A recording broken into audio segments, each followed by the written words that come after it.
It's Never Over, Jeff Buckley is out on HBO, a new documentary feature from Amy Berg, whose previous movies include Janis, about Janis Joplin, which I really liked.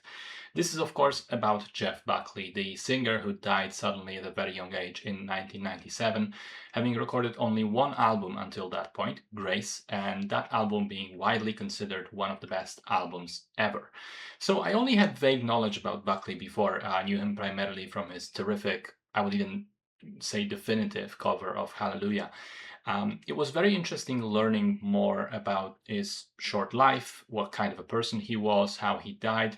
And I gotta say, it was a remarkably drama-free life. I mean, he did have childhood trauma and some problems in the adult life, but compared to so many musicians, I was surprised that there was nothing in his story about addiction or serious spiraling out of control in any way. One psychotic breakdown under pressure of producing his second album, which he seemed to be out of and on the way to being great again when he died.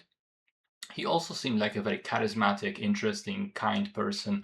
The doc has access to a lot of previously unpublished stuff, interviews, recorded messages, photographs, stories from family and close friends.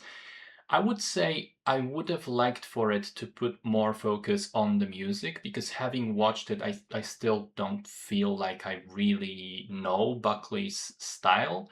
And again, he only ever made one album, so it couldn't have been that hard to fit more of the actual recordings or live shows in here. As a result, I do think it leaves some questions unanswered for me, doesn't feel entirely complete, and it's not the most compelling music documentary ever due to, again, a relatively uneventful musician being portrayed, but I still found it a decent watch.